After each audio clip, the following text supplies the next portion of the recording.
अपनी आंखों को बंद करके मनन करो। खुदावन, आज जितना वचन मैं सुनूं, मैं उस पे फलों को लेके आऊं।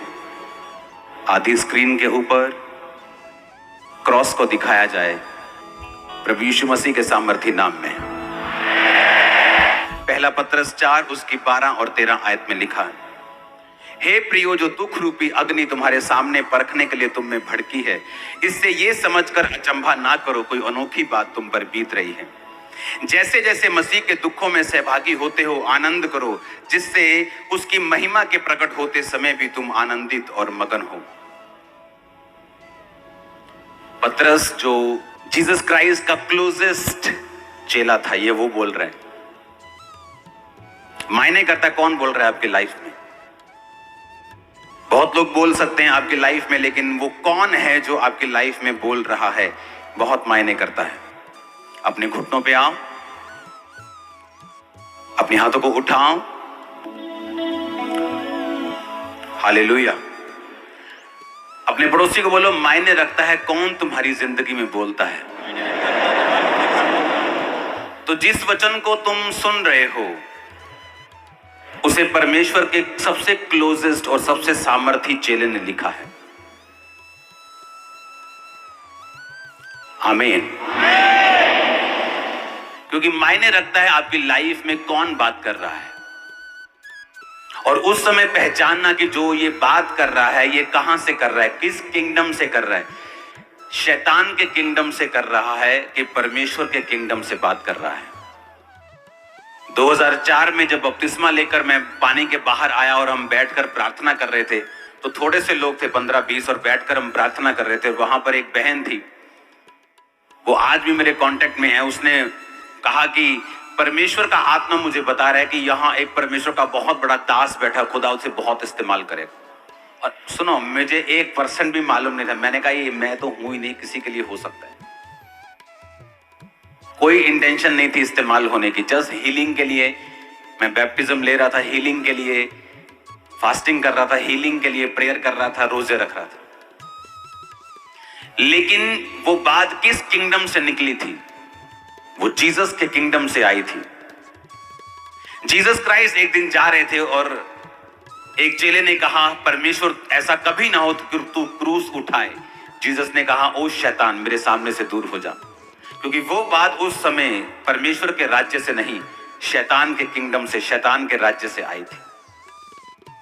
आपके आसपास के लोग अगर आपको पहचानना नहीं आता, तो कई बार वो ऐसी बातें, ऐसी शैतानी राज्य की बातें आपकी लाइफ पर बो देते हैं और बोल देते हैं, जिसका असर आपकी लाइफ में होता है अगर आप अज्ञान हैं, अगर आपको परमेश्वर के वचनों की समझ नहीं है।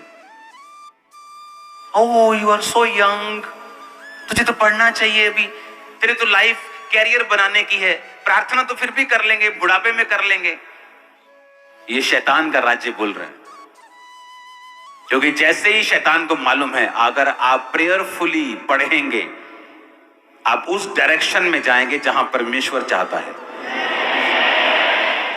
कितने इंटेलिजेंट स्टूडेंट्स हैं जिनका पेपर्स के दिनों में एक्सीडेंट हो जाता है, पेपर्स के दिनों में बीमार हो जाते हैं, पेपर्स के दिनों में भूलना शुरू कर देते हैं, डिप्रेस हो जाते हैं। तब उनकी इंटेलिजेंसी काम नहीं आती, ना बल से ना शक्ति से, बल्कि परमेश्वर की आत्मा के द्वारा, बाइबल कहती। एक इंटेलिजेंट मैन अपने बिजनेस में फेल है और उससे अधिक मूर्ख व्यक्ति 10 गुना अपने बिजनेस में पास, और वो सोचता है कि ऐसा क्यों? क्योंकि बाइबल कहती है आपको परमेश्वर की जरूरत है। उसके बिना आई गई हर आशीष टेम्परेरी हो सकती है, थोड़े दिनों की हो सकती है, साथ बहुत सारी श्रापों को लेके आई हुई हो सकती है। हालेलुया। इसलिए मायने रखता आपकी लाइफ में कौन बोल रहा है। मैंने यूट्यूबर्स देखे हैं, पैसा पैसा पैसा, गाड़ी खरीद ली, एक दिन उसी गाड़ी से एक्सीडेंट हो गया, मर गए। क्योंकि वो गाड़ी तो ब्लेसिंग है, लेकिन बाइबल कहती है जो ब्लेसिंग यहोवा देता है उसके साथ वो दुख नहीं मिलाता, उसके साथ वो पेन्स नहीं मिलाता। अगर आज का वचन आप समझ गए तो आपकी लाइफ चेंज होगी यीशु के नाम में। आज 2 चेलों की हम बात करेंगे, पहला पतरस और दूसरा याकूब। ये दोनों चेले परमेश्वर के बहुत करीब थे। इनको परमेश्वर का एक्सपीरियंस था, परमेश्वर के साथ चले थे। जब लंगड़े चलाने होते थे, जब तो चेले 12 होते थे। लेकिन जब मुर्दा को जिलाना होता था, कई बार जैसे 12 साल की लहू बहने वाली औरत को परमेश्वर ने चंगा किया, तो एक आराधनालय का सरदार यीशु मसीह के पास आके बोलता है कि परमेश्वर, मेरी 12 साल की बेटी मरने पे है, आ और उसे चंगा कर, हाथ रख। और जीसस क्राइस्ट रास्ते में जा रहे थे तो किसी ने कहा तेरी बेटी मर गई है, अब गुरु को दुख ना दे। यीशु मसीह ने अनसुना करके उसके घर में गए, चेलों को बाहर छोड़ा, पतरस, याकूब और यूहन्ना को साथ लेकर और माता पिता को साथ लेकर उस लड़की को बोला, हे लड़की तलीता कुमी, यानी उठ। और बाइबल कहती वो उठ के बैठ गई। कौन थे वहां? पतरस, याकूब और यूहन्ना। आज हम 2 चेलों की बात करेंगे और इन 2 चेलों ने सेम चीज आपके लिए क्यों लिखी है, और परमेश्वर ने भी ये 2 बार बाइबल में क्यों होने दिया कि आपको सेम चीज 2, 3 बार, 4 बार परमेश्वर ने क्यों लिखी है? क्योंकि परमेश्वर एक खास मैसेज आपको देना चाहते हैं। और अगर ये खास मैसेज आप समझ गए, क्योंकि आपकी लाइफ इस पे निर्भर करती है, क्योंकि जब आप रास्तों में जाते हैं तो पुल आते हैं। आपके रास्ते 300 किलोमीटर चलने पर कोई पुल नहीं आया, इसका मतलब ये नहीं पुल आएगा नहीं, पुल आएगा। किसी का जल्दी, किसी का बाद में, किसी का बीच में, किसी का। तो परीक्षा आएगी, बाइबल कहती है। किसी की पहले होती है, किसी की बाद में होती है, किसी की बहुत ज्यादा होती है, किसी की पहले कम होती है। ये डिपेंड करता है, ये मायने ये तब रखता है कि परमेश्वर की प्लानिंग क्या है आपकी लाइफ में, वो कैसे चाहता है आपकी लाइफ में काम करना। ये इस चीज पर निर्भर करता है कि आपकी परीक्षा पहले होगी, बाद में होगी, कितनी होगी, कब होगी, कैसे होगी, ये कोई निर्धारित नहीं कर सकता परमेश्वर के अलावा। और 2 चेले, पहला पतरस 4 उसकी 12-13, पतरस कहता है जो दुख रूपी अग्नि तुम्हें परखने के लिए भड़की है, अचंभा ना करो कि अनोखी बात तुम में बीत रही है, जैसे मसीह के दुखों में सहभागी होते हो, आनंद करो। बोलो अपने पड़ोसी को, आनंद करो। मैं अपनी लाइफ में खड़ा हूं, उसका एक मेजर कारण यह है कि 2005 की वो परीक्षा जिससे मैं सबसे अधिक तंग हुआ, और पार्ट्स में मैं उस परीक्षा से निकला हूं, पार्ट्स में कुछ कुछ करके 8 साल, 9 साल, 10 साल।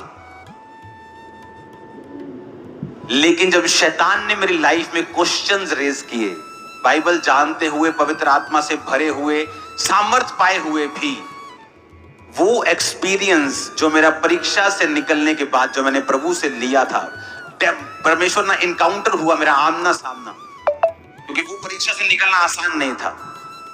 वो एक्सपीरियंस आज भी जब मैं याद करता हूं, वो परमेश्वर मुझे खड़ा रखता है, क्योंकि वो साबित करता है यीशु मसीह जीवित परमेश्वर।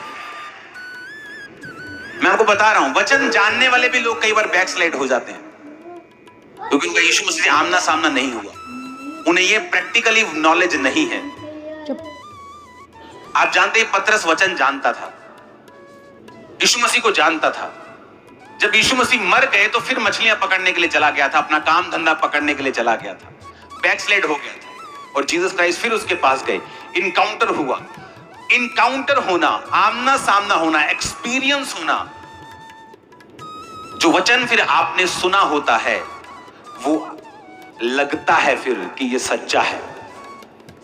आपको समझ आनी चाहिए मैं क्या कह रहा हूं। बिना परीक्षाओं से निकले आपको ये वचन भी सच्चा नहीं लगेगा, मैं आपको बता रहा हूं। आप गवाहियां भूल जाओगे, मैं आपको बता रहा हूं। आप सब भूल जाओगे, मैं आपको बता रहा हूं। वचन होते हुए भी आप अविश्वास में रहोगे, पूरी तरह से विश्वास में नहीं होंगे। लेकिन जब आप उस एक्सपीरियंस को जो खुदा ने आपको दिया, और वो कब मिलता है आपको मालूम, वो तभी मिलता है जब आप परीक्षा में होते हैं। इसीलिए पतरस और याकूब को मालूम था कि जब परीक्षा में विश्वासी पड़ेंगे तो आनंद बनाना, क्योंकि उसी के कारण तुम फ्यूचर में खड़े रहोगे और बने रहोगे, स्ट्रांग रहोगे, बड़े काम करोगे यीशु में। आप समझ रहे मेरी बात के नहीं? वो एक्सपीरियंस आपको लाखों रुपया, वो एक्सपीरियंस कोई जन, कोई फैमिली मेंबर, कोई प्यारा, कोई दुलारा आपको नहीं दे सकता। वो एक्सपीरियंस आपका पैसा, आपकी बुद्धि, आपकी एक्सीलेंस, आपकी पढ़ाई, आपकी प्रॉपर्टी वो नहीं दे सकती।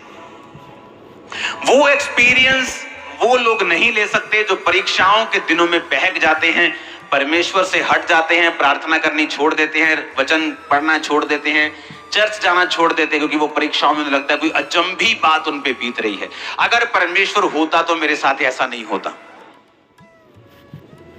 और पतरस ने पहले ही कह दिया कि तुम, कहता अचंबा मत करो कि अनोखी बात तुम पे हो रही, क्योंकि मुझे बड़ा अचंबा होता था कि मैं ही क्यों, ये सारे डिप्रेशन, ये सारी बेवकूफों वाली चीजें ये मेरी लाइफ में क्यों हो रही हैं।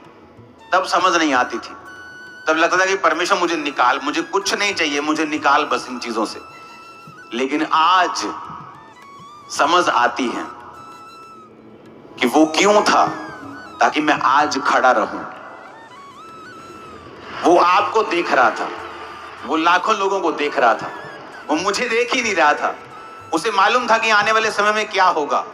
उसे मालूम है आप ब्लेसिंग का कारण हैं, आपके वंश के लिए, आपके जनरेशंस के लिए, लाखों रूहों के लिए, वो लोग जो आपके द्वारा बचाए जाने वाले हैं। बने रहो और खड़े रहो। वो अनोखी बात हो सकती है, वो लंबा एक्सपीरियंस हो सकता है, लेकिन मैं आपको बता रहा हूं, उसी के लिए आप फ्यूचर में अपनी गाड़ियों के लिए, अपनी प्रॉपर्टीज के लिए, अपने परिवार, अपने जिंदगी के लिए इतना थैंक्स नहीं करोगे जितना आप उस परीक्षा के लिए करोगे। क्योंकि ये सब कुछ भी नहीं रहे अगर वो परीक्षा का एक्सपीरियंस आपको ना होता और आप परमेश्वर से हट जाते। इसलिए वो विश्वासी बड़े अजीब से मालूम होते हैं जिनकी लाइफ में वो परीक्षाओं से निकले नहीं होते। क्योंकि आज वो कैंसर हीलिंग देखते हैं तो बल्ले बल्ले बल्ले बल्ले, लेकिन कल को जब शैतान सवाल करता है वो घर बैठ जाते हैं, क्योंकि उनको अपना कोई एक्सपीरियंस नहीं है परमेश्वर के साथ। और वो एक्सपीरियंस आता है जब आप परमेश्वर में चलना शुरू करते हैं। वो विरोध हो सकता है, कोई बीमारी हो सकती है, कोई तकलीफ हो सकती है, और जब आप उस एक्सपीरियंस से निकलते हैं, वो फीलिंग और वो एक्सपीरियंस जो आपको होता है, वो आपको सदा सारी उम्र परमेश्वर में खड़ा रखता है। एवरी डे आपको खड़ा रखता है परमेश्वर।